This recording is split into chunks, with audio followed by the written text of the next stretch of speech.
Seringkali bukan faktor luar yang membuat kita datang terlambat ke ibadah. Kalau kita mau menguji hati kita sendiri, seringkali kitalah yang tidak memprioritaskan pertemuan ibadah, temu Tuhan. Padahal kita mengharapkan banyak hal terbaik dari Tuhan, sedangkan kita memberikan yang kurang dari yang terbaik. So Kejicians, if we don't have the sense of what is important, then we must relearn.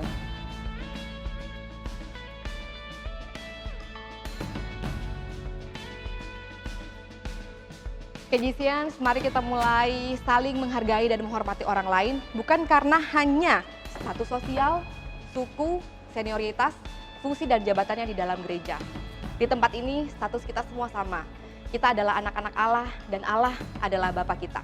Sebagaimana kita belajar saling mengasihi tanpa syarat, mari kita mulai belajar respect to others tanpa batasan.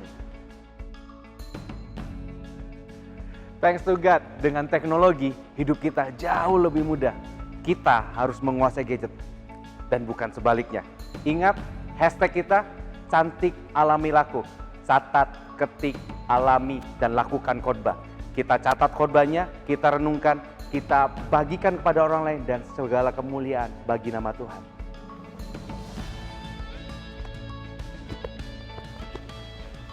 So Kejicians, the whole service is from the beginning to the end. Dengan kita juga percaya bahwa our God is the Alpha and Omega, the beginning and the end, the first and the last, from the start to finish. Kita juga harus percaya juga bahwa ibadah kita keseluruhannya itu memiliki kuasa yang dapat mengubahkan hidup kita untuk menjadi kehidupan yang lebih baik sesuai dengan rencananya. So Kejicians, don't ever underestimate His powers. Are you ready, Kejicians? Come on in.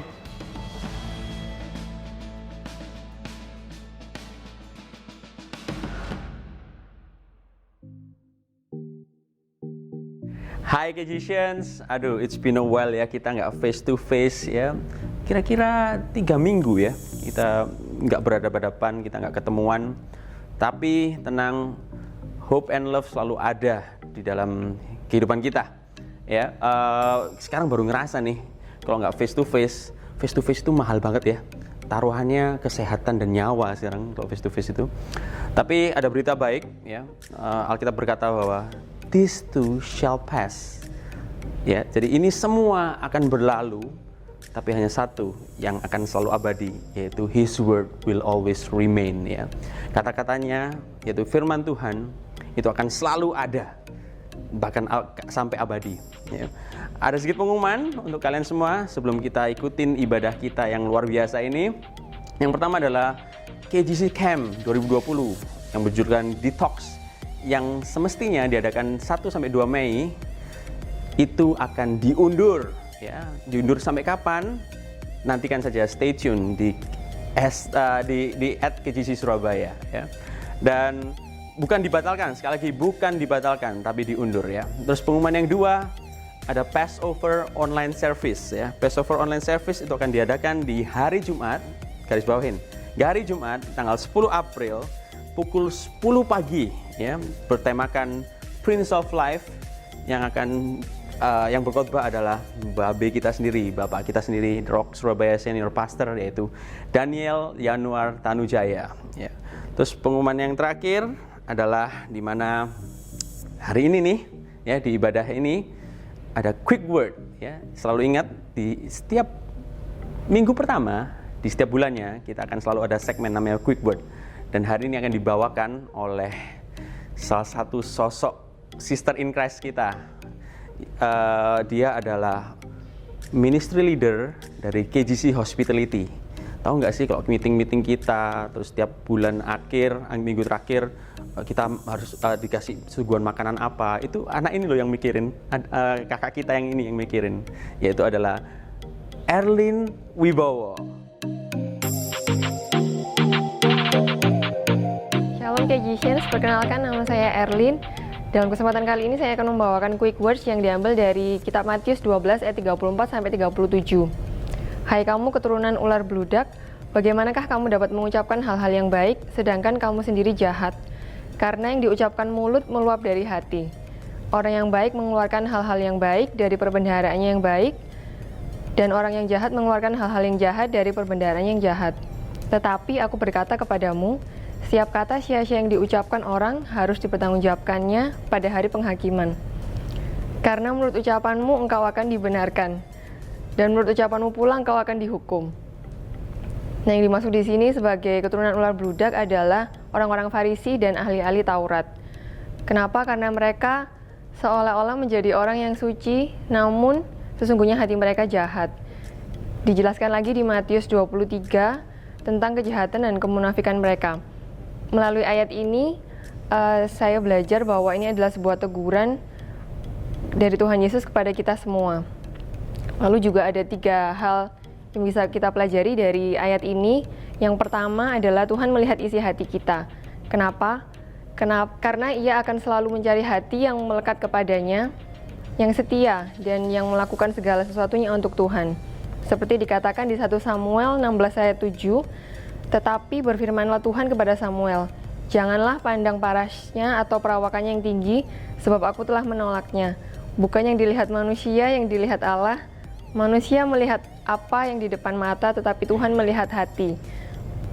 Yang kedua, untuk mempunyai kualitas hidup yang berkualitas. Gimana caranya kita punya hidup yang berkualitas? Yang pertama dan terutama adalah untuk mempunyai hubungan pribadi yang intim dengan Tuhan. Lalu mengandalkan Tuhan di setiap waktu kita, hidup dalam kebenaran firman-Nya, dewasa secara rohani, dan mempunyai integritas. Lalu yang ketiga, dengan menjaga perkataan kita. Kenapa? Karena di setiap perkataan kita memiliki kuasa. Seperti yang dikatakan di Amsal 18 ayat 21, hidup dan mati dikuasai oleh lidah. Siapa suka mengemakannya akan memakan buahnya. Dan juga sesuai dengan hashtag kita tahun ini, Speak to Build, baiklah kita mempunyai perkataan yang baik untuk membangun, supaya mereka yang mendengarnya beroleh kasih karunia, seperti yang dikatakan di Efesus 4 ayat 29. Kita juga harus menjaga perkataan kita, karena itu akan menjadi pertanggungjawaban kita di hari terakhir. Seperti dikatakan di Yakobus 1 ayat 26, jikalau ada seorang yang menganggap dirinya beribadah, tetapi tidak mengekang lidahnya, ia menipu dirinya sendiri, maka sia-sialah ibadahnya. So Gagesians, pastikan setiap kata yang kita ucapkan gak sia-sia, sebab perkataan kita menunjukkan apa yang ada di dalam hati kita, dan juga siapa yang menguasai hati kita, apakah itu Roh Kudus atau roh yang lain. Sekian dari saya, Tuhan Yesus memberkati.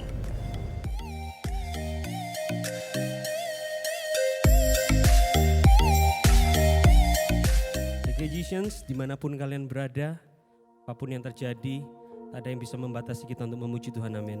Let's worship Him, come on. We're gonna see His victory in His name. Thank you, Father Jesus. Thank you, Lord.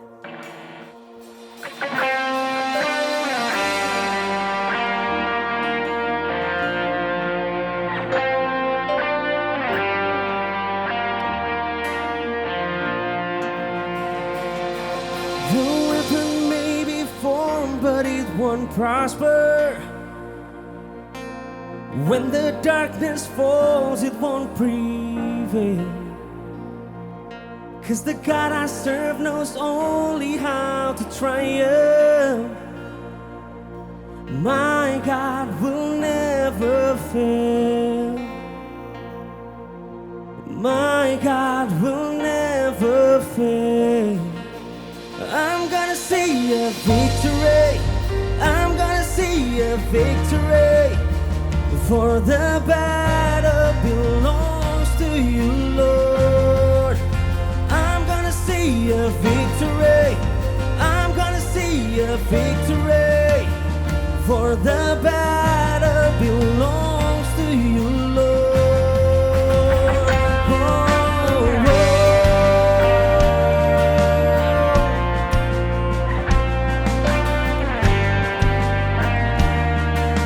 There's power in His name. There's power in the mighty name of Jesus.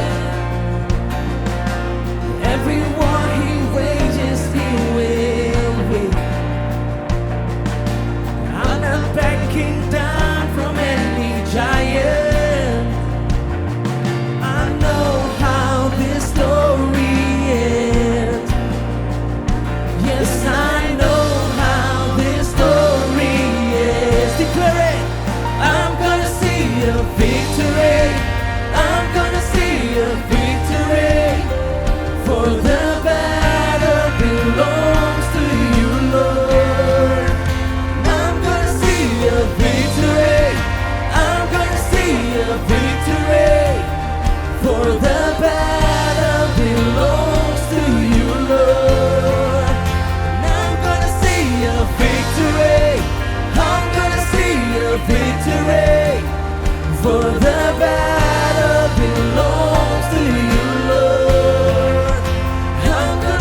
see a victory. I'm gonna see a victory. For the battle belongs to you, Lord.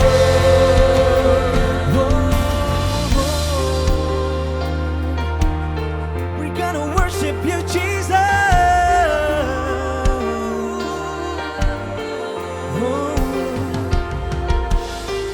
You take what the enemy meant for evil and you turn it for good. You turn it for good. You take what the enemy meant for evil and you turn it for good. You turn it for good. You take what the enemy meant for evil and you turn it for good. You turn it for good. You take what the enemy.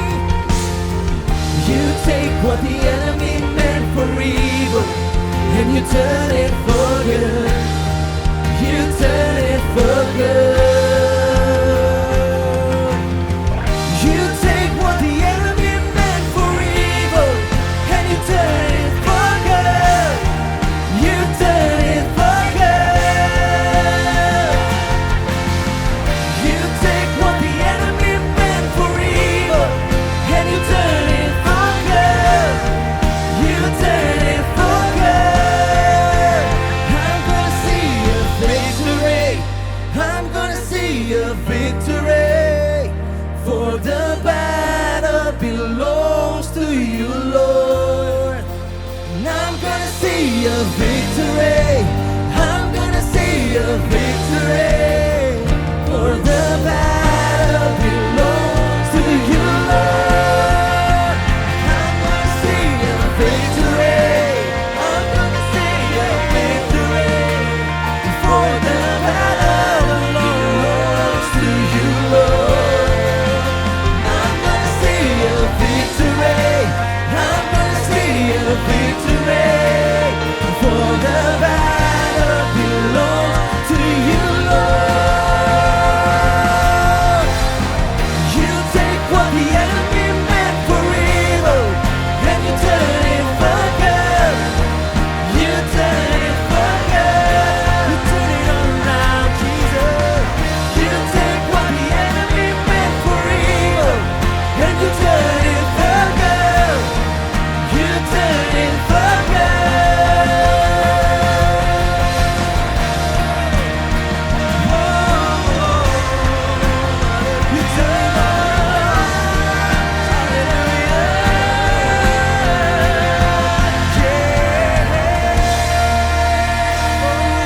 Thank you, Lord Jesus. To you, Jesus.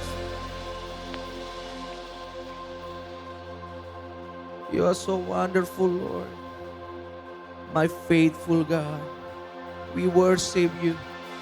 We worship you, Lord Jesus.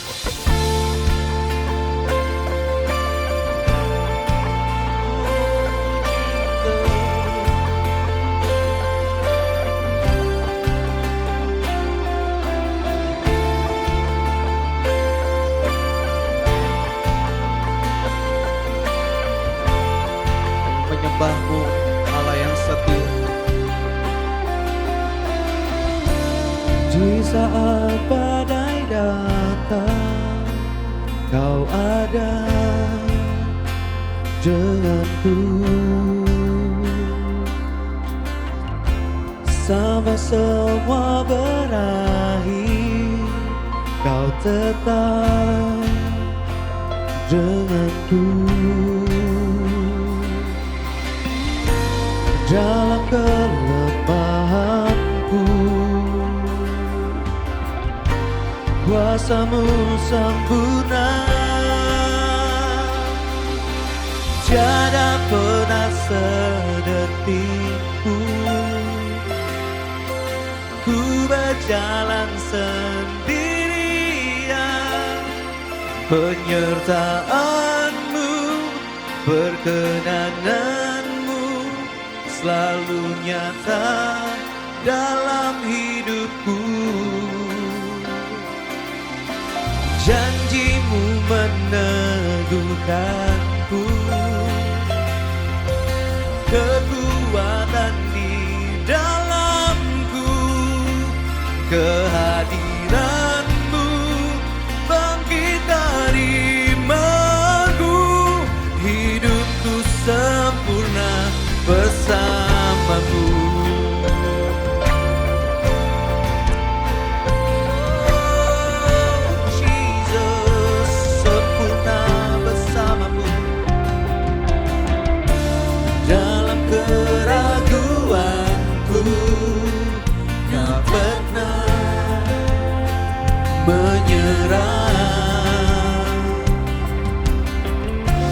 Sampai semua terungkap, kau tetap berubah.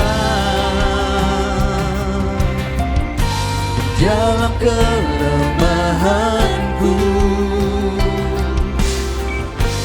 kuasamu sempurna. Tiada pernah sedetikku ku berjalan sendirian.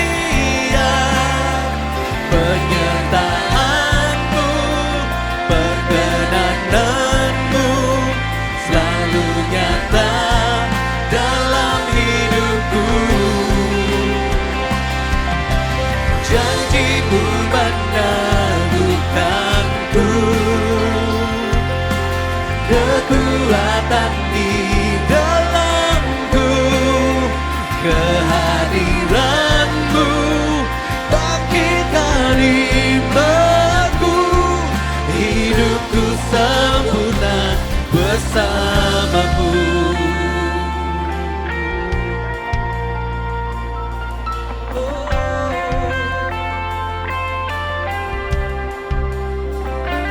Allah yang sempurna, setia, tak berubah.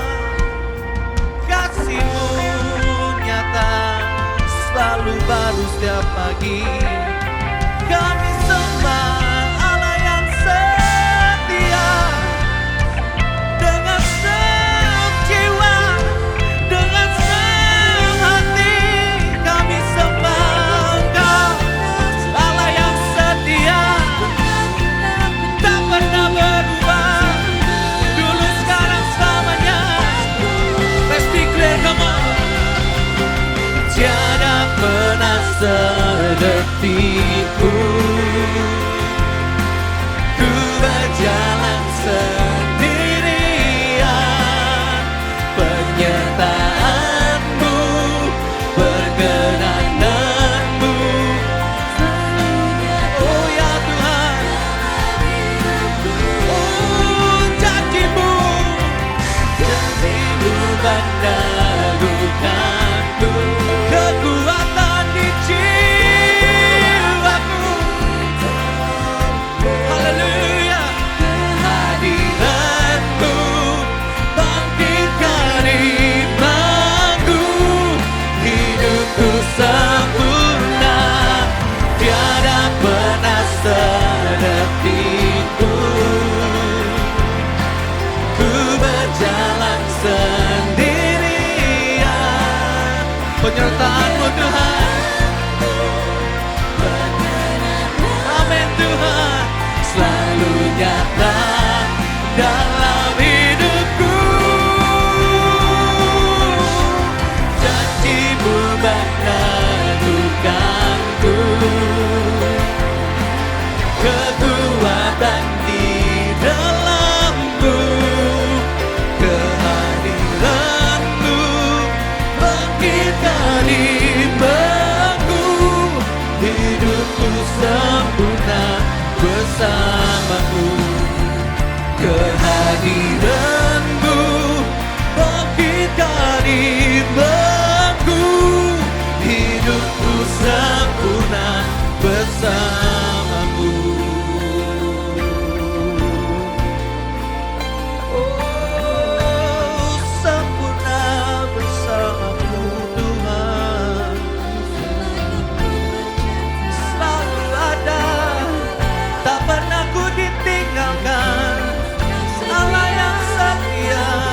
sembah Engkau, Yesus Tuhan. We put our trust in you, Lord. We put my trust in you, Lord.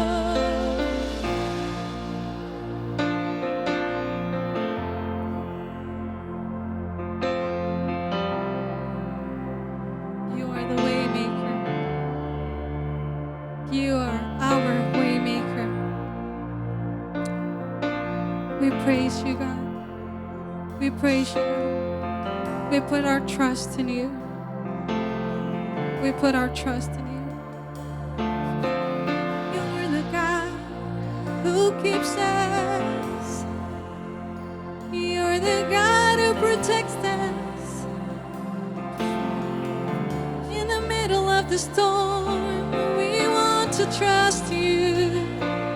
We want to trust you, Lord. You're our protector. You are our defender. You are the promise keeper. You are the way maker. You are, you are, you are. Even when I don't see it, you're working. Even when I don't feel it, you're working. You never stop working. You never stop working. Even when I don't see it, you're working. Even when I don't feel it, you're working. You never stop working. You never stop working. Even when I don't see it, you're working. Even when I don't feel it, you're working. You never stop, yes, you never stop. You never stop. Even when I don't see it, you're working. Even when I don't feel it, you're working. You never stop working. You never stop working. Come on, declare it. Yeah. Even when I don't feel it, you're working. You never stop working. You never stop working.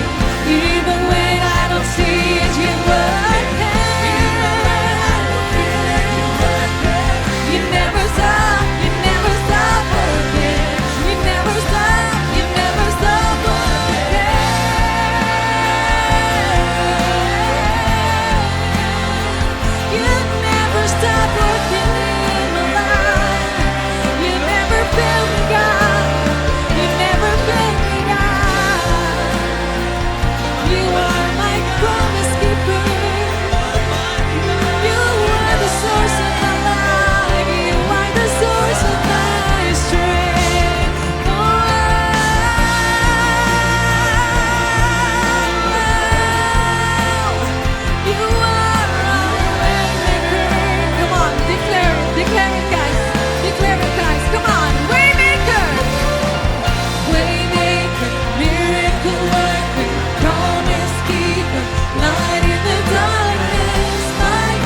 berharap kepadamu.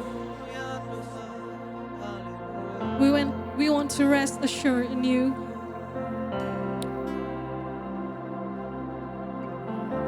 Yeah. Even when I don't see it, you're working. Even when I don't feel it, you're working. You never stop working. You never stop working. Even when I don't see it, you're working. Even when I don't feel it, you're working. You never stop working. Come on, let's declare it.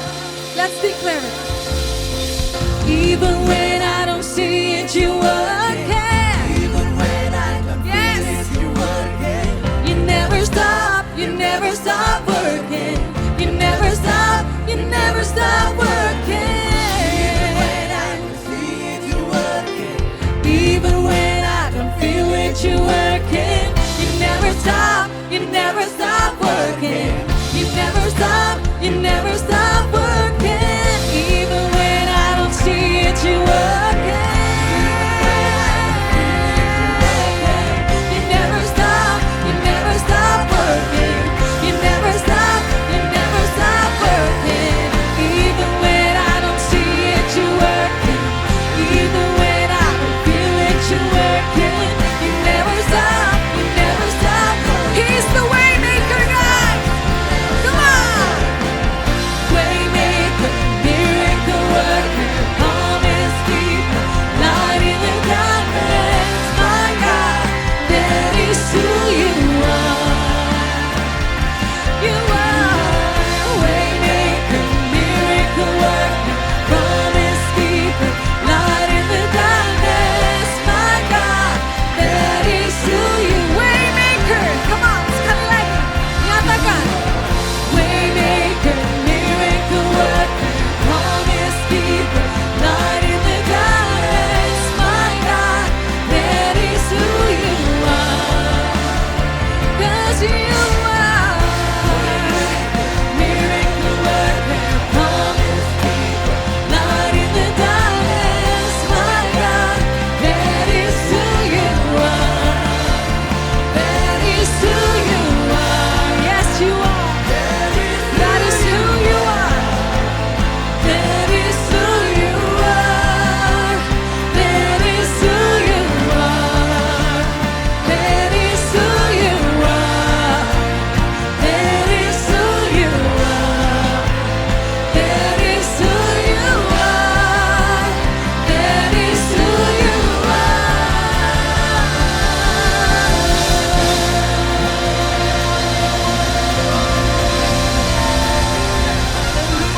Yes. Haleluya.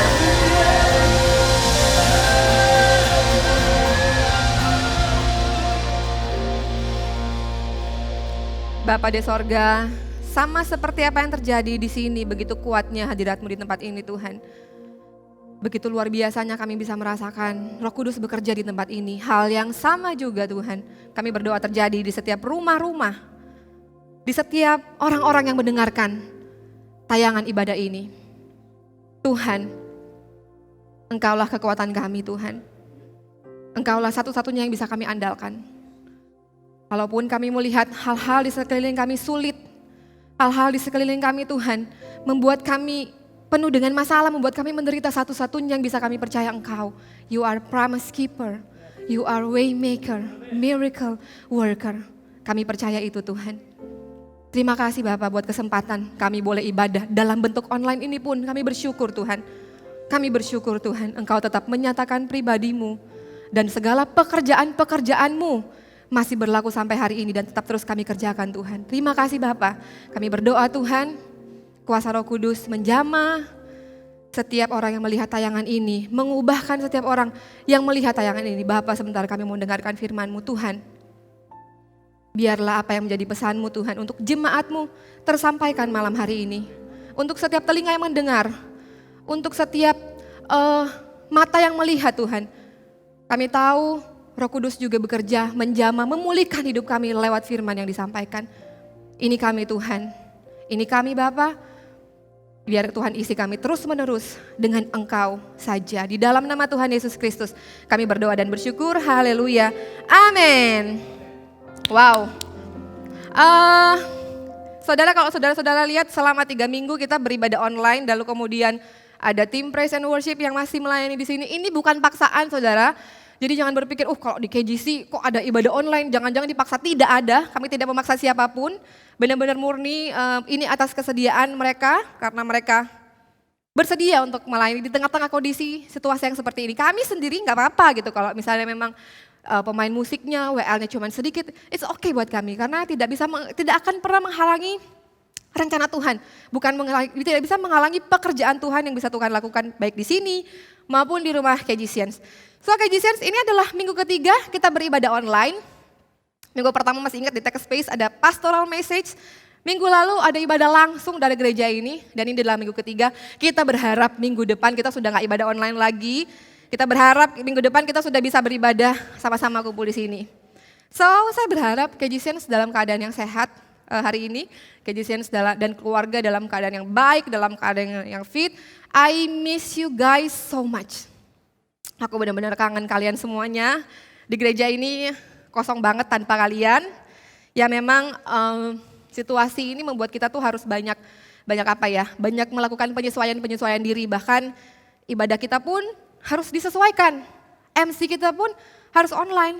Aktivitas sehari-hari kita pun harus disesuaikan. Dan karena kita nggak ketemu nih, saya jadi kurang bisa tahu keadaan sebenarnya dari KGCians, apa yang KGCians alami mungkin saat-saat ini, apa yang KGCians hadapi mungkin saat-saat ini, tapi saya percaya Tuhan menyertai kita semua. Tuhan itu setia, Dia bersama-sama dengan kita waktu kita lagi naik ke puncak gunung, Dia bersama-sama dengan kita waktu kita lagi jalan di padang gurun. Dia sama-sama dengan kita waktu kita melewati lembah.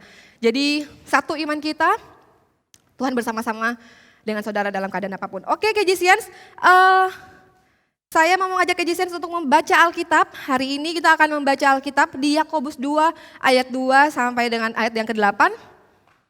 Nah, KGCians bisa lihat ini ada di layar kaca. Kalau KGCians nggak buka handphone, ada di layar saudara. Judulnya adalah Iman dan Hikmat. Saya akan bacakan buat saudara. Ayat 2, saudara-saudaraku, anggaplah sebagai suatu kebahagiaan apabila kamu jatuh dalam berbagai-bagai pencobaan. Sebab kamu tahu bahwa ujian terhadap imanmu itu menghasilkan ketekunan, dan biarlah ketekunan itu memperoleh buah yang matang supaya kamu menjadi sempurna dan utuh dan tidak kekurangan suatu apapun.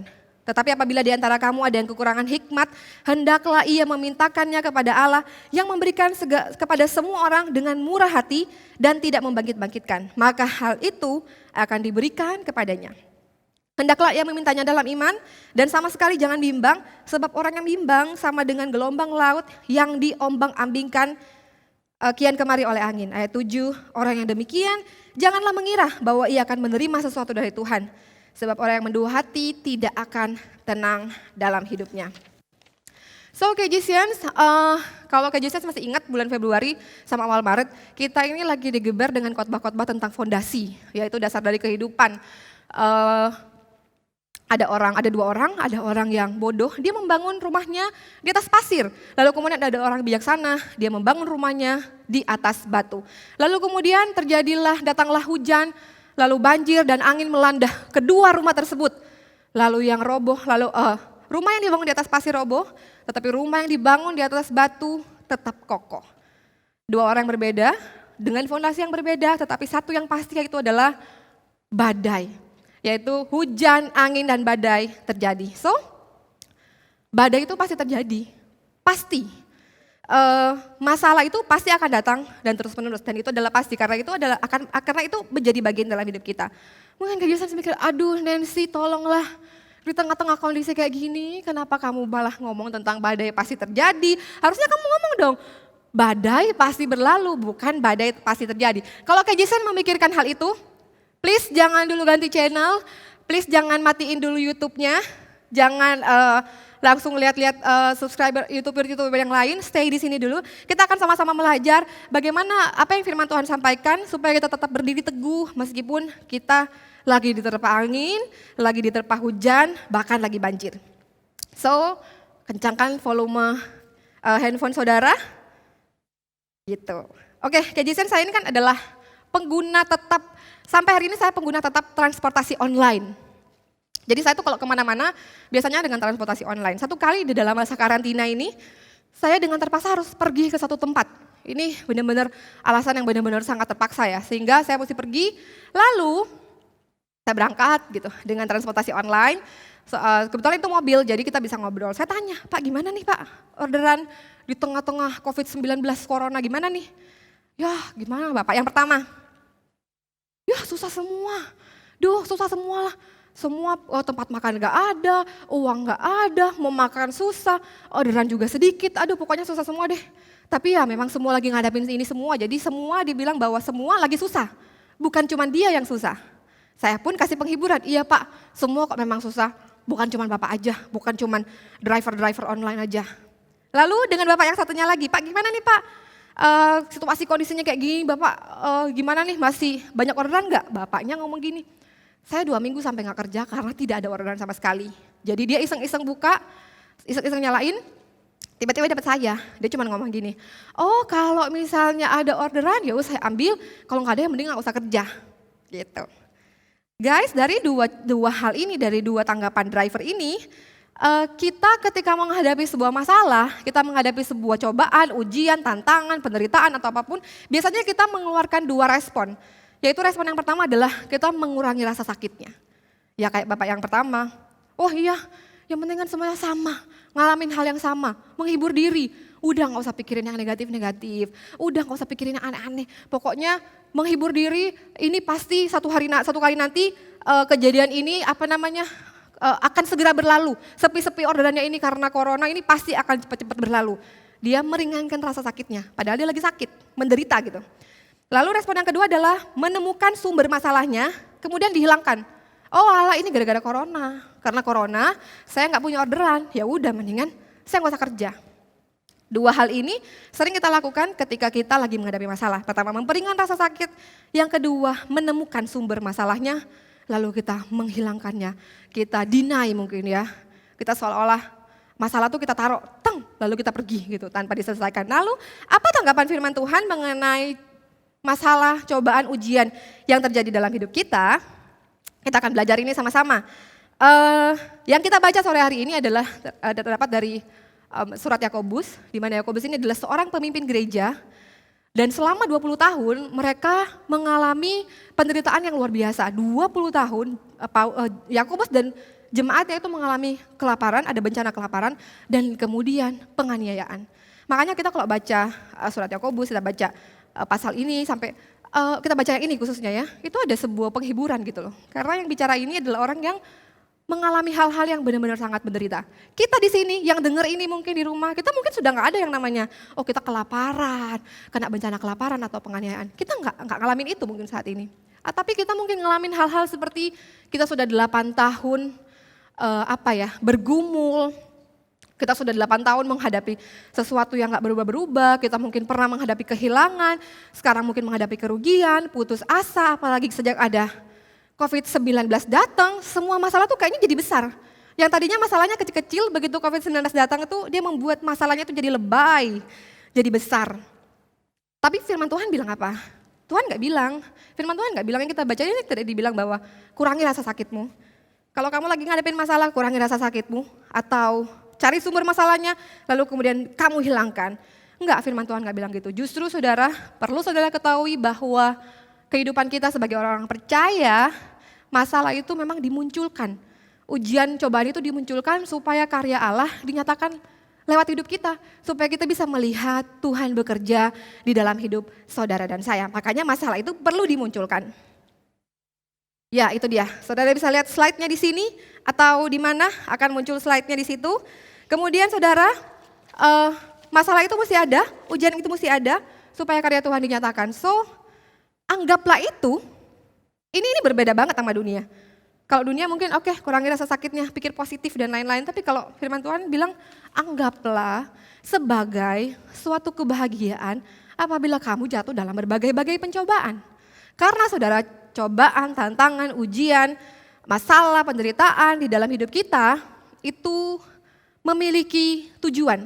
Jadi nggak cuma sekedar datang, tetapi memiliki tujuan. Sama seperti kita sekolah, kalau mau ada kenaikan kelas, itu selalu diawali dengan ujian. Yang lulus ujian, yang bisa naik kelas. Nah, begitupun juga dengan ujian yang kita hadapi, masalah, cobaan, penderitaan, itu pun mengandung sebuah tujuan. Tujuannya adalah supaya kita menghasilkan, memperoleh supaya biarkanlah ketukuran itu memperoleh buah yang matang, supaya kamu menjadi sempurna, utuh, dan tidak kekurangan sesuatu apapun. Jadi, supaya apa? Supaya kita bisa berbuah yang matang, sempurna, utuh, dan tidak kekurangan sesuatu apapun. Kita utuh, kita sempurna, kita tidak kekurangan satu apapun, kita memperoleh buah yang matang. Saudara, kalau kita lihat dari sifat-sifat yang saya kasih tadi, kesempurnaan-kesempurnaan tadi itu mengarah kepada satu pribadi yang namanya Yesus. Yesus itu utuh, dia berbuah, hidupnya itu adalah buah yang matang. Dia dikonsumsi oleh banyak orang. Hidupnya dia benar-benar sebuah kalau saya bilang buah itu buah paling enak karena dikonsumsi dan dikonsumsi oleh semua orang. Dia utuh, dia sempurna, dia tidak kekurangan satu apapun. Kita mesti tahu bahwa tujuan kita sebagai anak Tuhan, sebagai orang percaya, satu tujuannya itu menjadi seperti Yesus. Kita nggak punya tujuan yang lain selain itu, kita nggak punya tujuan yang memper dengan itu. Tujuannya adalah supaya kita menjadi serupa dengan Kristus. Kita memiliki keserupaan dengan Kristus, Christ likeness. Kalau di KGC itu ada MC namanya Christ style. Pokoknya yang gaya-gayanya tuh kalau kayak gini-gini tuh Yesus banget deh. So karena kita punya tujuan itu, kita mesti secara sadar mengarahkan hidup kita untuk mengerjakan untuk mengerjakan menjadi keserupaan dengan Kristus. Kita harus sadar kepada diri kita sendiri, kita mesti mengingatkan terus diri kita sendiri bahwa kita ini punya tujuan. Tujuan itu bukan menjadi seperti yang lain, tetapi menjadi seperti Kristus. Saya ini suka kata-kata obsesi gitu sama Yesus. Ya, saya tuh sering dengan kata obses ini karena kalau ada teman-teman yang ngefans orang-orang Korea tuh, mereka tuh suka terjemahkan obses gitu, obses banget. Kita mesti obses juga sama Yesus. Nah, ini ada salah satu orang yang obses banget, namanya adalah Oli London. Dia ini adalah seorang ARMY itu adalah nama fandom dari BTS. Dia ini sangat suka salah satu member dari BTS yang bernama Jimin. Dia suka banget sama Jimin, jadi sejak pertama dia tuh kalau kayak kasih testimoni, sejak pertama dia ngeliat BTS, dia ngeliat Jimin, kayaknya Jimin tuh dia bilang sendiri bahwa Jimin adalah manusia yang sempurna di dunia ini.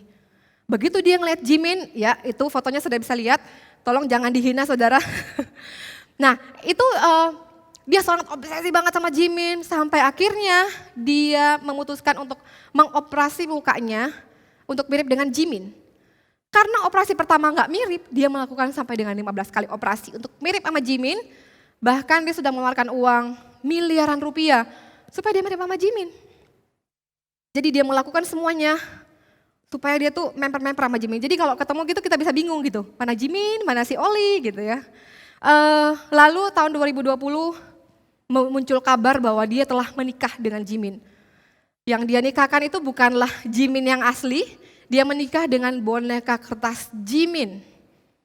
Dia obses banget sama Jimin, bahkan waktu hari pernikahannya dia udah ngomong, wah ini adalah hari yang begitu emosional. Sehingga saya melihat dia tersenyum, saya melihat dia begitu bahagia, kami akan hidup bahagia selama-lamanya. Saking terobsesinya dia dengan Jimin. Dia mengisi obsesi itu kalau saya terjemahkan dari bahasa Inggris ke Indonesia, saya terjemahkan dengan terjemahan saya ya. Obsesi itu adalah menyibukkan diri, atau orang yang mengisi pikirannya terus-menerus tentang sesuatu atau seseorang. Sekali lagi, obsesi itu adalah menyibukkan diri atau terus-menerus memikirkan sesuatu atau seseorang. Dia, Oli London, terus-menerus dia mikirin Jimin. Dia nonton semua video BTS, aku yakin ya. Lalu kemudian dia bikin mukanya mirip sama Jimin. Dia bahkan membuat penampilannya, rambutnya seperti Jimin, bajunya seperti Jimin, fashionnya seperti Jimin, jalannya seperti Jimin, bahkan mau bernyanyi seperti Jimin. Dia terobsesi banget. Dan sayang banget yang Oli London lihat ini bukan manusia yang sempurna gitu. Jimin ini nggak sempurna. Bagi Oli London, dia tuh sesempurna itu sampai dia rela menghabiskan hidupnya, uangnya, waktunya untuk mengikuti keserupaan dengan Jimin. Yang kita tahu tidak berbuah apa-apa kalau dia serupa sama Jimin. Bahkan dunia tidak bisa mengakui kalau dia adalah Jimin. Dia hanya memiripkan diri dengan Jimin. Itu adalah seorang Oli London gitu loh. Memang yang dilakukan itu nggak benar. Dia melakukan sesuatu bukan berdasarkan kebenaran. Tapi saya pengen tanya juga sama Magicians. Menjadi seperti Kristus, berarti kita obsesi, kita menyibukkan diri dan terus-menerus memikirkan dan mengisi Yesus di dalam hati dan di dalam pikiran kita. Kita konsumsi Yesus terus-menerus. Oli bisa jadi Jimin karena dia mengkonsumsi Jimin terus. Saudara, untuk kita menjadi seperti Kristus, seperti Yesus, kita konsumsi Yesus. Terus-menerus kita menyibukkan, kalau Pastor Rizky itu kalau ada orang konseling dia suka ngomong gini, sibuklah dengan Kristus. Saya waktu dengar, sibuklah dengan Kristus. Banyak orang yang datang sibuklah dengan Kristus. Jadi saya sudah beberapa kali dengar sibuklah dengan Kristus, tapi setelah saya menemukan kata obsesi, menyibukkan diri, dan terus-menerus memikirkan tentang sesuatu dan seseorang, saya jadi sadar, yes, kita kalau menjadi seperti Yesus, kita mesti obsesi banget. Kita ngisi terus hidup kita. Kita sibuk banget untuk menjadi serupa dengan dia. Kita sibuk banget untuk mengejar dia. Kita sibuk banget melihat pribadinya dan kita idolakan. Supaya kita jadi sama seperti dia. Hal itu harus kita miliki, saudara. Bagaimana kita mengkonsumsi Yesus? Ada sebuah buku yang sangat berkuasa, yaitu Alkitab. Saya ngajak kajian semua menyibukkan diri dengan membaca Alkitab. Menyibukkan diri dengan merenungkan firman Tuhan. Menyibukkan diri dengan melihat janji-janji Tuhan di Alkitab. Menyibukkan diri dengan menyadari bahwa Tuhan itu adalah sumber kita, sumber kekuatan. Tuhan Yesus yang sudah menyelamatkan kita. Sibuklah kita dengan Yesus. Sibuk dengan Jimin tidak akan membuahkan hasil apa-apa. Tapi kalau kita sibuk dengan Kristus, kita akan jadi sama seperti Kristus. Baca Alkitab saudara di rumah, kemudian MC. Saudara jangan lewatkan meskipun MC kita ini MC online, sebaiknya saudara tidak melewatkan MC online, ibadah seperti ini. Kemudian sekarang zamannya podcast, dengerin khotbah, apalagi ya, dengerin YouTube, dengerin khotbah dan lain-lain. Saudara nonton ini, saudara nonton tayangan yang minggu lalu, saudara nonton lagi tayangan yang minggu lalu lagi di IGTV KGC, @KGC Surabaya. Saudara sibuklah dengan hal itu, sibuklah dengan urusan-urusan kerajaan Allah. Bukan sibuk untuk hal yang kecil gitu. Nah, kemudian ada dua, kalau tadi kan kita udah nyanyi Waymaker, Miracle Worker, Promise Keeper itu adalah sifat-sifat dan karakter Allah. Nah, mari kita lihat sifat-sifat dan karakter Yesus yang bisa kita pelajari malam hari ini. Ada dua yang saya mau kasih kepada saudara. Yang pertama adalah Yesus itu adalah pribadi yang penuh dengan kasih sayang, bahkan melimpah-limpah kasihnya. Sudah bisa lihat slide-nya di sini. Dia adalah pribadi yang penuh dengan kasih dan sayang, bahkan berlimpah-limpah kasih setianya. Dia menunjukkan kasihnya kepada orang lain tanpa batas dan tanpa syarat. Sekali lagi, Yesus menunjukkan kasihnya kepada orang lain itu tanpa batas dan tanpa syarat. Dan bagaimana kita bisa melakukan hal seperti itu sedangkan kita hidup di dunia di mana ya betul, kasih di dunia mulai dingin, bahkan mungkin kasih di rumah saudara itu mulai dingin. Di rumah kita udah gak showing love and care lagi antara suami dan istri, antara istri ke suami, orang tua ke anak, anak ke orang tua, kakak ke adik, dan lain-lain. Rumah itu yang seharusnya jadi tempat yang paling hangat, jadi tempat di mana kasih Yesus itu benar-benar dirasakan oleh anak-anak orang percaya, bahkan udah mulai dingin, bahkan sudah mulai tawar. Manusia itu kadang-kadang kita ini membentuk diri kita itu dari benefit yang kita dapat. Oke, apa yang sudah kamu lakukan buat aku? Aku akan melakukan hal yang sama juga ke kamu. Oh, kamu menguntungkan, mendatangkan keuntungan. Oh, kamu bisa diandalkan. Oh, kamu apa. Jadi kita membentuk diri kita itu berdasarkan benefit yang kita dapat. Bagaimana ketika orang lain mulai menyakiti kita? Bagaimana ketika orang lain mulai ngasih komen sesuatu yang sebetulnya hal itu yang paling sensitif buat kita? Dia tidak mendatangkan keuntungan lagi buat kita. Lalu apakah kita akan mempraktekkan kasih Yesus yang tanpa batas dan tanpa syarat? Kasih itu murni, saudara. Kalau tidak murni itu bukan kasih. Kalau tanpa batas dan tanpa syarat itu baru kasih. Kalau sudah ada borderline-nya, itu adalah syarat yang kita kasih. Kasih itu kadang-kadang jalan kepada kita sesuai dengan syarat yang kita targetkan kepada orang lain. Bahkan kita ini Pembentukan hidup kita ini terjadi bukan karena firman Tuhan yang kita dapat, bukan bagaimana kita melihat kehidupan Yesus dan kita praktekin, tapi kehidupan kita ini banyak terbentuk dari apa yang orang masukin ke dalam hidup kita. Termasuk keuntungan-keuntungan yang orang kasih dalam hidup kita. Lalu kita lihat kehidupan Yesus. Yesus itu dia mengasihi orang lain, bahkan yang bagi lingkungannya sendiri, orang itu tuh sudah gak perlu. Maksudnya gini ya, orang yang tidak terhitung untuk mendapatkan kasih.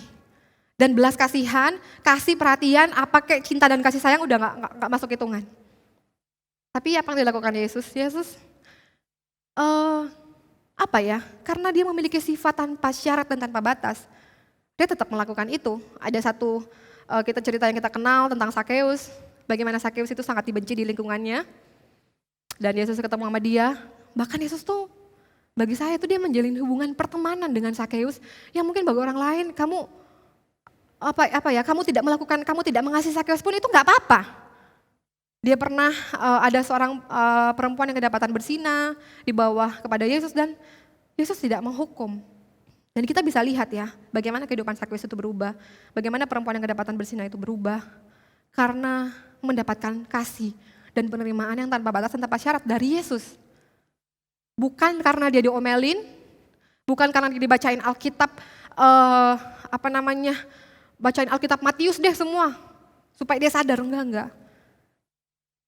Kasih itu mendorong orang lain itu untuk berubah. Makanya kenapa sih kita bisa, kita ini gini, saya hidup ini dengan dorongan, karena mendapatkan kasih daripada Tuhan. Nggak ada yang bisa aku banggakan lebih daripada itu, nggak bisa dibanggakan, maksudnya hal yang lebih dibangga daripada hidupku nggak ada. Karena menerima kasih daripada Tuhan, kasih itu yang mendorong kita untuk mengalami perubahan demi perubahan di dalam proses yang Tuhan izinkan terjadi dalam hidup kita. Kasih itu yang mendorong kita itu untuk tetap kuat, kasih Yesus. Makanya kenapa orang-orang yang menerima kasih Yesus itu berubah. Dulu Sakeus, dulu perempuan yang kedapatan berzina, tapi hari ini saudara dan saya, kita menerima kasih Kristus itu tanpa syarat dan tanpa batas apapun. Mau kita kayak Sakeus, mau kita kayak perempuan yang kedapatan berzina, dia menunjukkan kasih kepada kita hari ini, saat KGCers, saat saudara-saudara semua sementara melihat tayangan ini. Yesus itu memberikan kasih kepada orang lain bukan supaya dia menerima, gini loh, tidak perlu dia menerima kasih itu kembali, balik lagi kasih itu kepada dia tetap melakukannya. Why? Karena dia tidak kekurangan satu apapun. Dia gak perlu ngambil, dia gak perlu meminta-minta, karena dia itu sudah utuh, sempurna, dan tidak kekurangan satupun. Kenapa sih dia punya kasih yang tanpa batas dan tanpa syarat? Karena dia sendiri adalah sumber kasih. Sumber itu nggak mungkin minta sesuatu, nggak mungkin meminta pertolongan kepada cabang gitu loh. Dia adalah sumbernya, kita yang butuh dia. Guys, kita nggak bisa belajar kasih dari dunia ini, kita nggak bisa. Karena dunia ini hanya bicara tentang untung, tentang rugi, tentang kenyamanan, tentang kepemilikan, dan kasih di dunia ini sangat terbatas. Kesalahpahaman, kejadian yang tidak menyenangkan, ujian itu Tuhan izinkan terjadi dalam kehidupan kita untuk memunculkan karakter Kristus yang adalah penuh kasih, tanpa syarat dan tanpa batas. Jangan sampai saudara, situasi di rumah saudara tuh dingin kayak es, jangan sampai. Mari dimulai dari siapa? Dimulai dari kita dulu, dimulai dari saudara lebih dulu. Kemudian yang kedua, setelah karakter Yesus yang penuh kasih dan tidak bersyarat, yang kedua adalah Yesus itu adalah pribadi yang selfless, artinya dia tidak mementingkan dirinya sendiri. Kita nggak pernah menemukan Yesus itu tujuannya adalah yang mementingkan dirinya sendiri, enggak. Lawan kata dari selfless adalah selfish. Selfish itu adalah pribadi yang sangat mementingkan dirinya sendiri dan tidak mementingkan kepentingan orang lain. Yesus itu hidupnya adalah untuk orang lain. Bahkan minggu depan kita akan merayakan hari kebangkitan. Paskah, kita akan rayakan Paskah tanggal 12 April nanti. Sudah tahu bahwa bahkan kebangkitannya pun adalah untuk kita. Karena dia hidup, kita punya hari esok. Because he lives, I can face tomorrow. Kebangkitannya dia supaya kita ini memperoleh kemenangan. Kebangkitannya dia supaya kita ini memperoleh janji-janjinya. Kebangkitannya dia supaya kita bisa menghadapi, punya masa depan di dalam Tuhan. Lagi-lagi kebangkitannya dia bahkan untuk kita, untuk saudara dan untuk saya. Saya tahu kita semua lagi ngadepin hal yang sama, COVID-19. Nggak ada di Indonesia, ada banyak sekali negara yang udah kena pandemi COVID-19. Dan berita-berita yang muncul di TV selain jumlah pasien yang jumlah pasien yang banyak, berita di TV ini juga memberitakan tentang bagaimana sifat dan perilaku manusia yang sehat yang tidak terjangkit virus COVID-19 ini. Bagaimana sih bagaimana sih mereka orang-orang sehat itu biasanya mereka pergi ke mall atau pergi ke pusat perbelanjaan atau supermarket untuk memberi semua barang-barang sembako, 9 barang beras dan lain sebagainya. Saya tuh bukan cuma ketemu di Indonesia, saya lihat beberapa story kenalan-kenalan saya tinggal di luar negeri. Mereka pun story gitu di toko gitu. Duh, barangnya udah habis, saya telat nih. Dan habisnya itu benar-benar rata. Ya, memang kita lagi ngadapin hal yang sama gitu. Kita lagi ngadapin ketakutan, ada teror gitu yang datang. Kita bisa takut gitu. Tapi banyak orang yang menimbun makanan tanpa memikirkan orang lain ini bisa dapat apa enggak. Kalau aku beli semua nih yang ada di rak, kira-kira orang lain bisa dapat apa enggak ya? Kira-kira orang lain bisa makan enggak ya apa enggak ya? Udah enggak ada. Makanya selain berita tentang COVID-19 dengan pasiennya dan dengan kesembuhannya dan lain-lain, ya berita-berita seperti ini ada. Di mana orang itu mementingkan dirinya sendiri, mereka self-center. Yang penting self-center itu menaruh dirinya itu di tempat yang paling penting. Yang penting saya dapat, yang penting saya sudah bawa pulang sembako, telur, segala macam. Orang lain, ya urusan orang lain. Kadang-kadang kita ini menaruh diri kita ini di tempat yang paling penting, semuanya adalah tentang kita. Kalau di KGC, tahun lalu mungkin keluar value #AfterYou. #AfterYou ini bukan hashtag yang keren banget, maksudnya keren-kerenan gitu after you. Tapi saudara tahu menjalankan after you itu nggak mudah. Kenapa? Karena kita mementingkan kepentingan orang lain lebih dulu daripada kita. Kalau mau makan, itu adalah tempat yang paling simpel untuk mempraktekkan after you. Sebelum kamu ngambil duluan, tawarkan dulu, ayo kamu duluan aja silakan. Kalau kita di kantor Pakis itu saling memberi pelayanan satu sama lain. After you adalah di mana kita membiarkan diri kita berada di tempat kedua. After you itu kita memberikan tempat kita kepada yang yang terkebelakang, bukan yang terdepan. Bahkan after you ini adalah sifat melayani. Yang seharusnya kita ini suka dilayani, tetapi after you ini seolah-olah kita harus melayani saudara kita. Kita rela menjadi yang terakhir. Saya dan anak-anak KGCians, kalau buat saudara-saudara yang bukan dari GBI Rock Surabaya mungkin mendengarkan tayangan ini, kami KGCians mempraktekkan hal ini dengan sukacita. Saya bisa lihat bahwa anak-anak tumbuh sehat dengan value yang satu ini. Kalau kita lihat sifat Yesus dan kita lihat dengan apa yang ada di dunia ini bertolak belakang. Dunia selalu aku duluan, tetapi Yesus ngajarin kita untuk after you. Dunia itu selalu egois. Makanya saudara, kalau kita selfless, kita mementingkan kepentingan orang lain dibandingkan kepentingan kita sendiri, kita ini mudah diidentifikasi. Orang ini mudah mengidentifikasi kita karena kita beda. Karena harusnya kita ini selfish, tapi kita bisa selfless, dunia bisa, kok lain ya orang ini ya? Kok berbeda ya orang ini ya? Itu adalah saat dimana kita kasih tahu siapa yang ada di dalam kita. Dari mana kita belajar ini semua? Dari pribadi yang disebut, yang bernama Yesus. So saudara,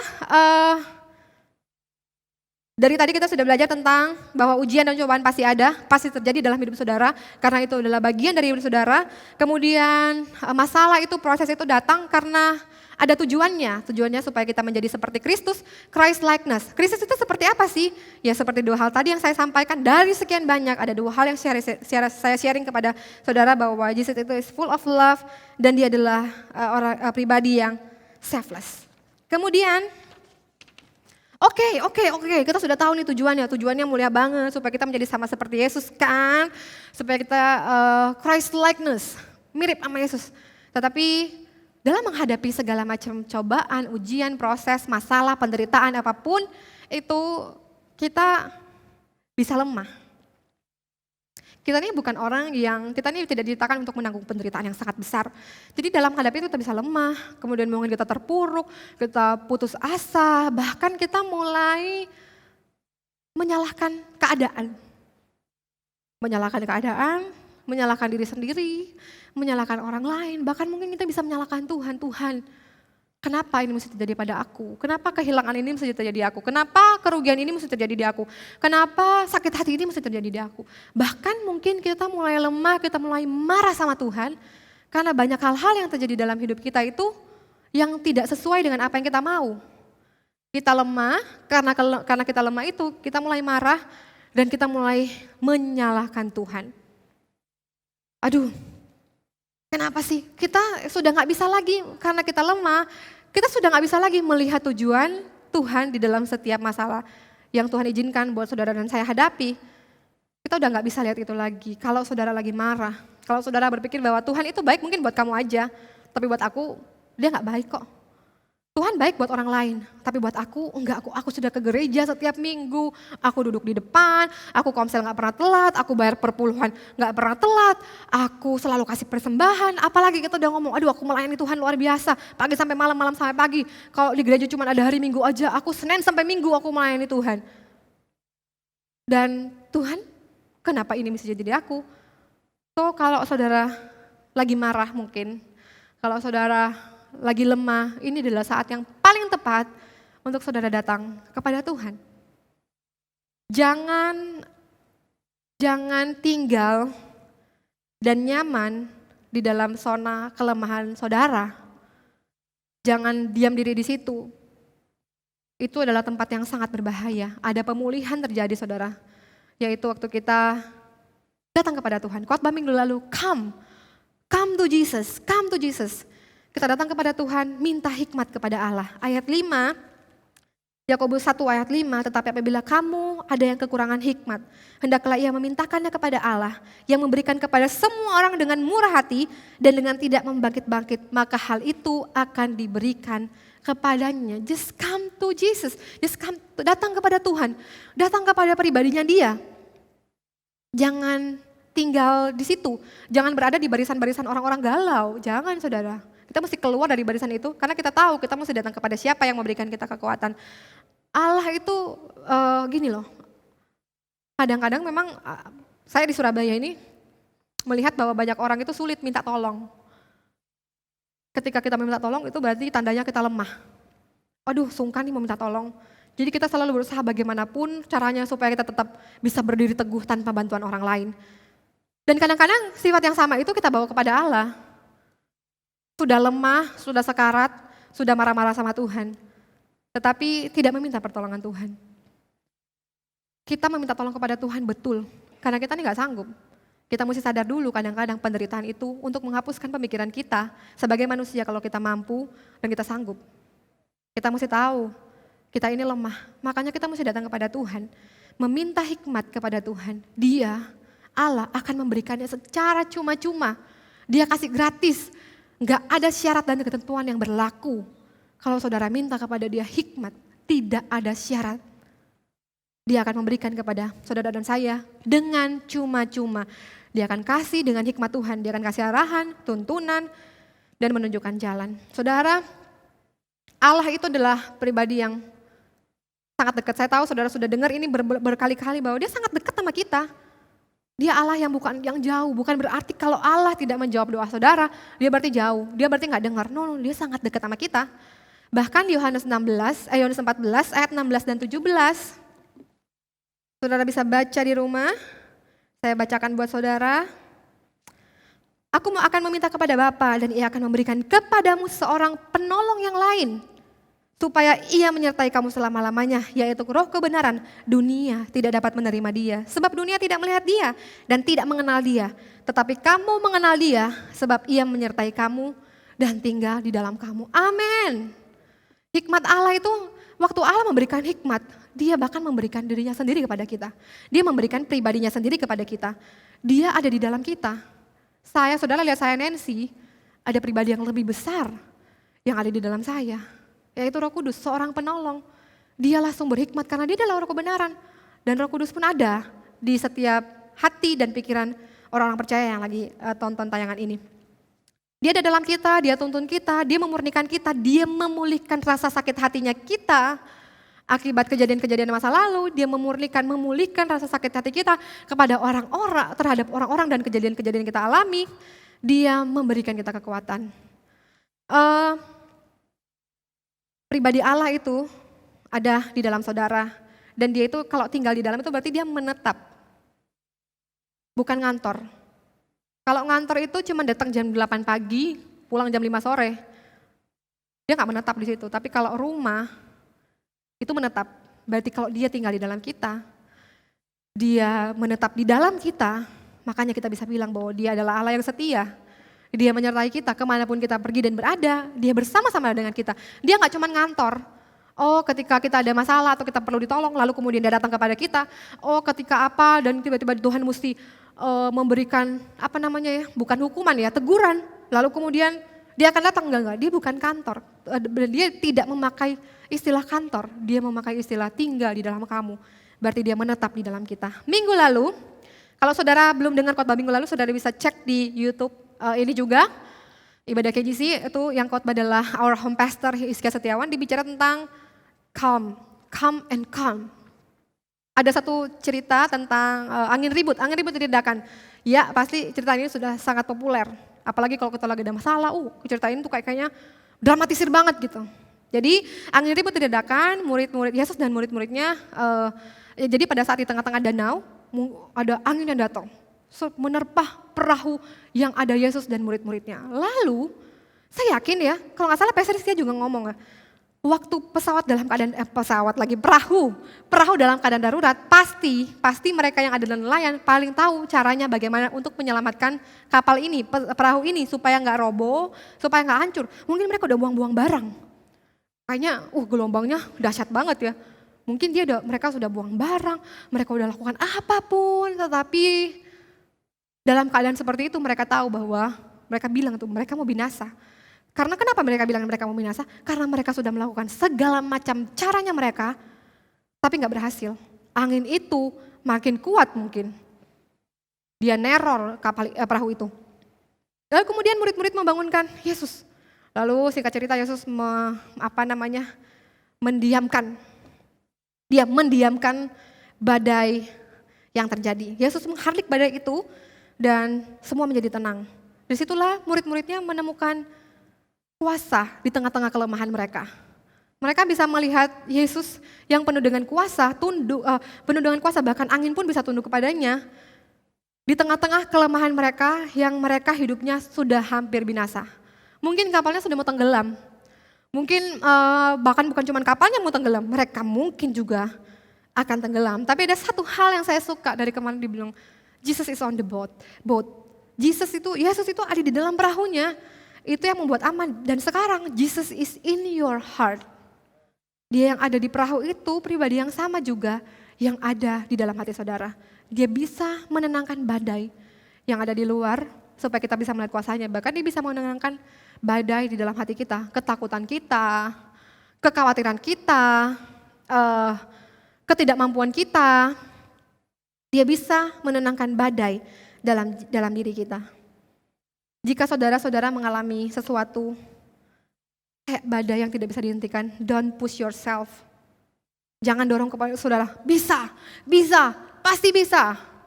Enggak, ini bisa, buang aja semuanya, pasti akan berlalu. Jangan push yourself saudara, karena di dalam badai you can find who the real you or who the real God. Kamu hanya bisa menemukan siapa dirimu yang sebenarnya, bukan di saat kamu happy. Kamu bisa menemukan dirimu yang sebenarnya di saat kamu menghadapi badai. Jadi kalau saudara mengalami badai dalam kehidupan, cobaan, tidak ada henti-hentinya. Kita tahu tujuannya, tapi bukannya tidak sampai melemahkan kita. Trust me, KGCians, saudara cuma bisa pilih who the real you or who the real God. Siapa Allah yang sebenarnya? Jangan sampai kita ini kehilangan momen di mana kita bisa mengenal Allah. Karena kita melihat diri kita terus. Karena kita hanya menemukan diri kita yang lemah, yang seolah-olah sanggup berdiri, yang memikirkan diri kita yang selalu mampu, padahal tidak sanggup mengalami penderitaan yang begitu besar. Guys, 2 hari yang lalu kami KGCians, para leaders itu mendengar kabar yang tidak menyenangkan. Ini sama sekali kabar yang tidak menyenangkan, kabar yang menyusahkan hati. Yaitu leader kami dan keluarganya mereka mengalami musibah. Musibahnya itu adalah gudang pakan mereka tuh terbakar habis. Tentu saja karena leader-leader kami ini bersama-sama dengan kami itu menjadi hal yang juga meresahkan gitu. Duh, kok ini kabar tuh enak banget ya. Kok aduh, setiap hari dengar kabar yang gak enak, baca buka line, orang yang kena positif corona berapa, dan sekarang dapat juga kabar seperti ini. Tapi malam itu saya coba telepon adik mereka yang paling kecil, kebetulan saya cukup dekat juga sama adik kecil ini. Dan waktu saya telepon, pertama gak diangkat. Saya mulai khawatir, oh Tuhan ini kayaknya berat banget nih, karena pasti berat. Karena itu gudang pakan di mana semua makanan ternak ada di situ. Disimpan di situ, dengan yang baru saya tahu adalah itu adalah stok 2 bulan. Bayangkan, stok 2 bulan habis rata. Lalu saya telepon dan kemudian akhirnya diangkat teleponnya dan kita ngobrol gitu. Waktu saya ngobrol dengan adik kecil daripada leader-leader kami ini, dia tuh ngomong gini, iya, ya sudah terjadi. Kami percaya bahwa Tuhan ini punya rencana yang lebih besar daripada ini. Wow, saya tuh melihat, ini kalau secara manusia mau ngomong gitu tuh berat banget. Melihat Tuhan di masa-masa sukar seperti itu, di tengah-tengah badai. 2 tahun lalu mereka melihat api yang hampir datang ke tempat mereka, di salah satu pabrik mereka. Tapi api itu gak sampai datang ke pabrik mereka. Tapi awal tahun ini mereka melihat api itu bahkan menghanguskan gudang mereka. Tapi bahkan saya pun bisa menemukan mereka bisa loh marah, sangat bisa, manusiawi bisa marah. Tuhan, kami ini sekeluarga, mereka sekeluarga melayani Tuhan. Dan mereka sekeluarga generous banget. Mereka sekeluarga kayak kalau mau lihat teladan ibu, saya kayaknya kalau pengen jadi mami one day gitu, pengen jadi seperti maminya mereka gitu. Wah suri teladan banget deh, hidup benar di hadapan Tuhan. Tapi ini terjadi. Tapi luar biasanya, saudara, apa yang respon yang mereka keluarkan itu adalah hikmat Allah. Bukan dari pikiran mereka. Mereka bisa bilang Tuhan punya rencana yang lebih indah. Mereka gak lagi lihat masalahnya. Karena itu sudah selesai, itu akan melemahkan mereka. Bahkan mungkin akan menggoyangkan iman percaya mereka. Tapi mereka lihat kepada Tuhan. Makanya dari hari ke hari saya lihat mereka tuh semakin dikuatkan. Guys, pribadi Allah itu bukan hanya sekedar ide-ide brilian. Makanya saya mau tegaskan lagi buat teman-teman bahwa setiap kita mengalami badai cobaan, dibilang berbahagia, kita harus betul-betul menemukan pribadi Tuhan di sana. Siapa Allah yang sebenarnya? Allah yang menyertai kita. Siapa Allah yang bekerja di dalam kita? Allah yang menuntun kita membawa kemenangan demi kemenangan. Tuhan itu, Yesus itu is on the boat. Ada di dalam. Tadi kita nyanyi lagu Sempurna Bersamamu. Saya tulis teksnya, kehadiranmu bangkitkan imanku, hidupku sempurna bersamamu. Kalau saudara belum pernah dengar lagu ini, bisa cari di Spotify, judulnya Sempurna Bersamamu dari KGC Surabaya, album Beautiful Noise. Saudara bisa cek liriknya, kita ini perjalanan hidup kita tertati-tati. Tapi bisa bilang sempurna bersamamu. Perjalanan hidup kita ini penuh dengan tantangan, berliku-liku dan lain sebagainya. Tetapi perjalanan ini menjadi sempurna karena ada pribadi Tuhan. Dia membangkitkan iman. Lagunya bagus banget saudara. Habis ini saudara bisa dengar lagi ya. Oke, saya sampai pada yang terakhir yaitu ayat yang ke-6 sampai yang ke-8. Ayat 6 sampai 8 adalah hendaklah ia memintanya dalam iman dan sama sekali jangan bimbang. Sebab orang yang bimbang sama dengan gelombang laut yang diombang-ambingkan kian kemari oleh angin. Orang yang demikian janganlah mengira bahwa ia akan menerima sesuatu dari Tuhan. Sebab orang yang mendua hati tidak akan tenang dalam hidupnya. Oke, sama seperti yang saya ngomongin tadi bahwa saya ini adalah pengguna transportasi online. Satu kali saya mau pergi ke Manyar Indah dari Ciputra World, dari Cewek ke Manyar Indah. Biasanya tuh saya menempuh jarak 30 menit lah, 30 menit nggak nyampe. Kali itu saya pesen transportasi online, kemudian jalan nih. Saudara tahu ya bahwa di transportasi online itu aplikasinya itu ada mapnya, baik di kita sebagai penumpang maupun di drivernya itu ada mapnya yang menunjukkan arah dari kita dijemput sampai arah kita sampai. Lalu kemudian di tengah-tengah jalan, loh kok dia belok? Saya tanya dong, Pak, kok ini belok ke sini? Oh iya, lewat sini aja karena di situ lampu merahnya lama. Oh oke, masuk akal. Seret belok lagi, kemudian sampai di jalan yang jalannya itu padat merayap. Loh belok lagi, loh Pak kok belok Pak? Iya macet di situ, jangan lihat situ. Macet, kita lewat aja yang lain. Dan kemudian hal itu terjadi terus menerus sampai akhirnya perjalanan saya ke Manyar yang harusnya cuma 30 menit menjadi 1 jam 30 menit. Saya jalanin sampai 1 jam setengah gitu. Gara-gara muter oleh oleh drivernya. Bapaknya itu pengen cepat sampai dan dia merasa map ini menunjukkan jalan yang begitu banyak rintangan. Ya ampun, kenapa sih mesti lewat sini? Akhirnya dia mencari jalan-jalan sendiri. Bukankah kadang-kadang hidup kita ini dengan Tuhan sama seperti ini? Kita percaya Tuhan saat hal-hal yang menyenangkan kurang terjadi. Tetapi dalam perjalanannya begitu ada rintangan, begitu ada lampu merah, kita mulai bimbang. Kepercayaan kita sama Tuhan itu mulai goyah. Padahal firman Tuhan bilang orang yang bimbang itu sama seperti gelombang laut. Jadi dia tuh kayak ditiup angin kemana aja, sama seperti driver ini. Dia sudah tunjukkan jalan yang mana yang mesti dilewatin, tapi begitu ngelihat kok agak padat merayap ya, belok lagi. Kok ini kayaknya macet deh, belok lagi. Kita mulai merasa curiga sama Tuhan, waktu Tuhan menunjukkan jalan kepada kita, tapi jalan itu penuh dengan tantangan dan rintangan. Kenapa Tuhan bawa saya ke tempat seperti ini? Kalau Tuhan mau tolong, kenapa nggak lempeng-lempeng aja? Kalau Tuhan bisa tolong, kenapa harus jadi seperti ini? Kita mulai nggak percaya. Atau mungkin kita percaya Tuhan, tapi saya diajarin sama Pastor Rizka Setiawan, ikut ngatur-ngatur. Waktu dia bilang gitu, saya lihat hidup saya. Iya nih, ini firman ini buat saya memang cocok banget buat saya. Kadang-kadang kita memang ikut ngatur, cari jalan sendiri. Melihat strategi Tuhan, kok kayaknya Tuhan bawa aku ke tempat yang kayak gini ya. Kurang nih kayaknya. Lalu kemudian kita membuat strategi lagi, supaya apa? Untuk menyelamatkan diri kita dari yang kita pikir Allah membawa kita kepada jalan-jalan penuh rintangan dan berbahaya. Saudara, orang yang demikian, janganlah merasa menerima sesuatu dari Tuhan. Janganlah mereka menerima sesuatu dari Tuhan. Enggak, kita akan minta kepada Tuhan. Kita meminta kepada Tuhan betul-betul dengan sungguh-sungguh. Kita memberikan penyerahan total. Sebagai orang percaya, penyerahan diri total kita kepada Tuhan, berarti kita percaya dengan penuh jalan-jalan Tuhan yang kadang-kadang tidak nyaman. Penyerahan diri kita sebagai orang percaya adalah total kepada Tuhan. Kita percaya penuh dengan jalan-jalannya yang kadang-kadang bisa membuat kita tidak nyaman. Kok kenapa kalau nggak sama Tuhan, cepat aja ya dilewatin? Enggak. Orang yang mendua hati saudara tidak akan tenang dalam hidupnya. Kenapa sih mereka nggak akan tenang dalam hidupnya? Saya termasuk orang yang setelah dibilang ini, saya berpikir bahwa saya percaya Allah, saya percaya diri sendiri. Saya percaya dia, saya percaya diri sendiri gitu. Sehingga bimbang banget gitu. Kadang-kadang ketika saya lihat jalan ini mulai enak, saya ngikutin jalannya. Kemudian saya geser lagi ke jalan-jalan saya sendiri.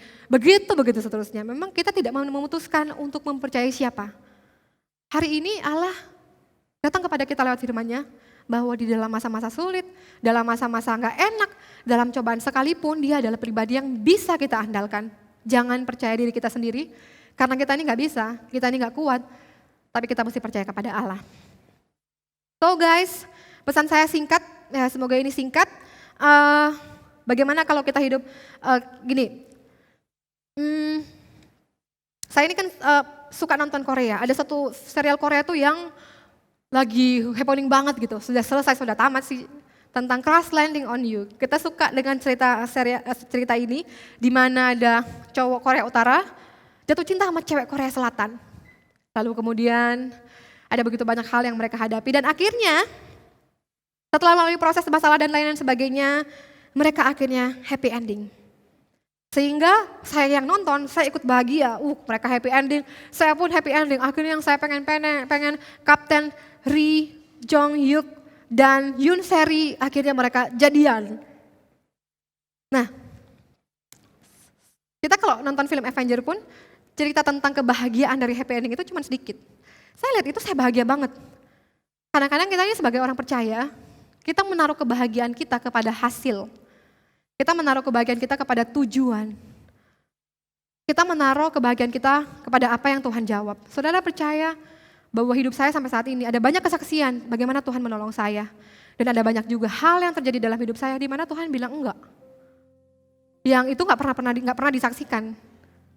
di gereja, selalu kita bicara tentang apa yang Yesus lakukan. Kita menaruh kebahagiaan kita di tujuannya, di goalnya, di hasilnya. Saya sadar dengan firman ini dan menyadarkan kita semua, berbahagialah. Waktu saudara dan saya jatuh dalam berbagai-bagai pencobaan, nggak usah tunggu hasilnya, baru kita berbahagia. Nggak usah tunggu kalau hasilnya sesuai dengan apa yang kita inginkan, goalnya tercapai, baru kita bahagia, berbahagialah. Kalau saudara dan saya jatuh dalam berbagai-bagai pencobaan, karena ini adalah ujian iman. Setiap ujian iman ini mempunyai tujuan, supaya kita tekun dan memperoleh buah yang matang, supaya kamu menjadi sempurna, utuh dan tidak kekurangan suatu apapun. Dan inilah adalah gambaran Yesus. Tujuan kita adalah menjadi serupa dengan Yesus. Dan kita bahas tentang dua karakter Yesus, di mana dia penuh kasih, dia tidak mementingkan dirinya sendiri. Dan tentu dalam menjalani cobaan demi cobaan, kita bisa lemah. Kita datang kepada Tuhan, hikmat Allah, yaitu pribadinya sendiri, yang akan menuntun kita, membawa kita dari kemenangan kepada kemenangan. Ketika kita minta kepada Bapa, mari kita minta dengan satu kesungguhan bahwa biarkan Tuhan yang membawa kita ke tempat yang Tuhan mau. Kalau ada hal dalam hidup saudara yang akhirnya, kalau ada hal-hal dalam hidup saudara yang Tuhan bilang enggak, itu tidak akan pernah merusak, menggagalkan rencana Tuhan dalam hidupmu. Kalau Tuhan bilang enggak, kamu akan tetap dibentuk karena itu adalah bagian dari pembentukan Allah. Supaya kita tuh terikat dengan Dia, menjadi seperti Dia. Apa sih hal yang paling berbahagia di dunia ini? Kalau kita ini mengikuti Yesus senantiasa. Dunia ini gak bisa diandalkan. Uang kita gak bisa diandalkan. Rumah kita yang besar gak bisa diandalkan. Tetapi Dia satu-satunya pelindung kita. Dialah hikmat Allah. Saya tahu hari-hari ini kita nggak tahu sampai kapan kita akan beribadah online. Kita nggak tahu sampai kapan kita nggak bisa pulang ke, saya harus mudik kemana dulu, saya nggak tahu kapan saya harus ke sana. Karena ada situasi seperti ini. Kita nggak tahu sampai kapan ini akan terjadi, saudara. Tetapi berbahagialah kalau Kejisians jatuh dalam berbagai-bagai pencobaan. Ada tujuannya, saudara. Ada tujuannya.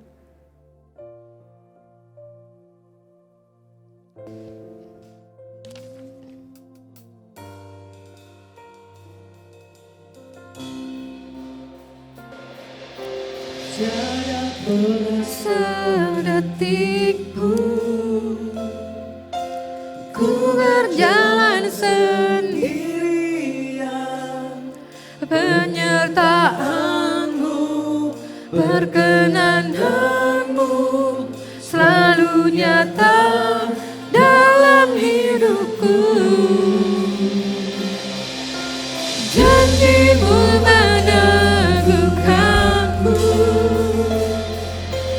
kekuatan di dalamku, kehadiran-Mu bangkitkan imanku.